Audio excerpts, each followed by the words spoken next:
Hi, welcome to the Pursuit of Truth. Obviously, last few days been watching Sheeps and Heaps. Des's videos. Obviously, the last few have been quite difficult to watch, especially the one called Last. And I don't know whether he's going to make any more. Because he was talking about, that being the last one.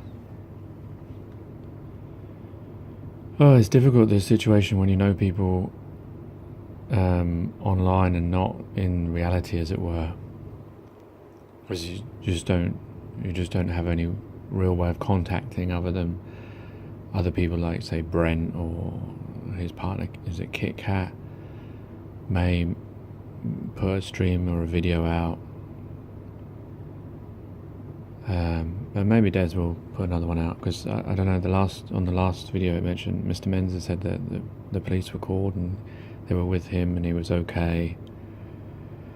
Well, as okay as he can be with what he's going through. It's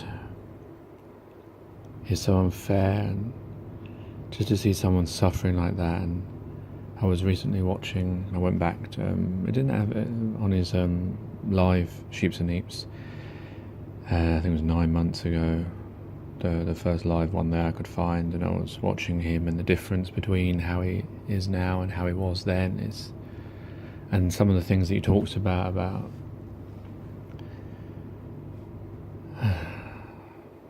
But this is happening daily, maybe even every minute. Someone is passing, or someone is suffering that somebody else knows, and only those people are going through that moment.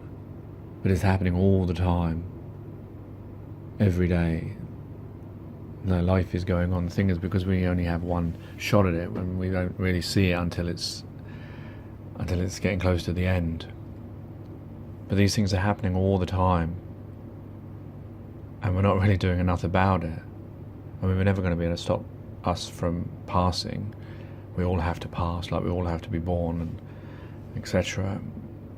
I don't know whether we should stop something like that, because, well, I don't know. Then where would everyone fit?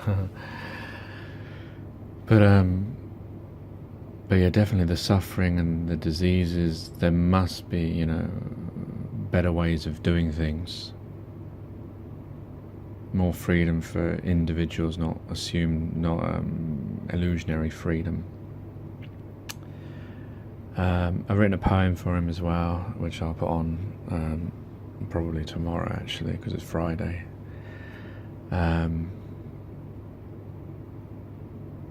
Yeah.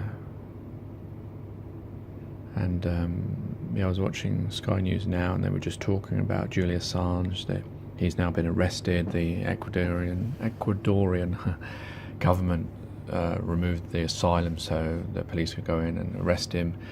And I've got two minds about this story. One is the fact that he comes out with a big white beard, looking a bit Saddam Hussein-ish when he was captured.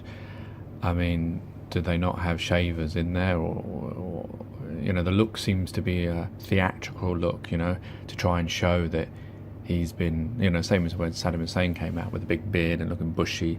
Like if you were making a movie, whenever they make movies, like, someone's been lost or been away somewhere, cast away, then they always have the big beard and all that kind of scruffiness, just to, it's a visual.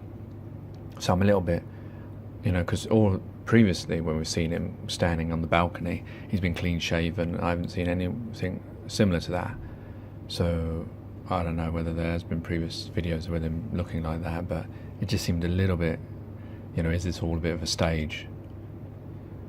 Because of course he was the man who brought out WikiLeaks, the documents. Is this just a way of ending that story and making him look the bad guy, taking away, like on Sky News on the online site, it's already got the word "not hero." They always want to get into your mind. And they're interestingly, and I did try and backward record it, but I don't know if I'm going to be able to, if the Virgin box I've got picked it up.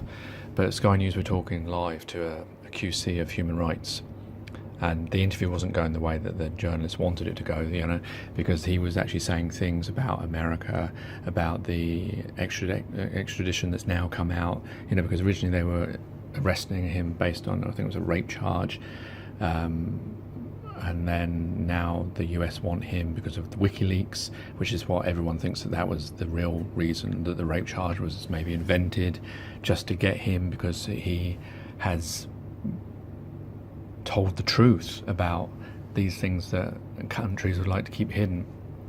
President Obama obviously pardoned Chelsea Manning, who was also linked to the situation. Obviously Donald Trump won't be doing that with Julian Assange. The name's too big, but it'll be interesting to see how this happens. Obviously, the QC was trying to say, yeah, obviously America is going to get what they want and all that kind of stuff, and the journalist was getting really annoyed about it and sort of trying to say, well, you're pre-proposing something that hasn't even been through court yet, and sort of trying to school him. Despite, if you ever listen to Sky and their journalists, any journalists, they are always talking about things that they have no way of being able to prove, future events and all sorts of things that they have no actual validity to be talking about. So they're hardly the first one to start teaching other people how to be journalistic, or what you should and shouldn't be able to say. You've asked for his view, let him give his view, and don't try and shape in our minds how you want us to see it. That because they always pick the kind of person they want to get the certain answers from, and when he wasn't giving them, they wanted to sort of shut him down and talk over him. He was talking, and then his mic was muted, and he was talking over him, trying to make sure that we understood that he's saying things that he can't possibly quantify, and then by doing that, rubbishing his view, and then keep making sure that that it seemed like the media are definitely trying to make us not like this man Julian Assange. He's a very bad man. What's he done? I mean, assuming that the rape thing isn't genuine, what has he actually done? He's told the truth. He's brought evidence against a country, irrespective of whether they want it hidden or not, or it's whether they, in this world, this little game that we play, whether they've considered that you're not allowed to reveal secrets because it does this, that and the other and endangers our country, and fuck off, yeah. Who's to tell anyone else what they can and can't do in this one life that we have? We need to get past that kind of mentality. But yeah, I'm sure there's going to be a lot more about that now, and yeah, well, we'll see. Anyway, that's enough for me. Take care, take it easy, God bless, and peace.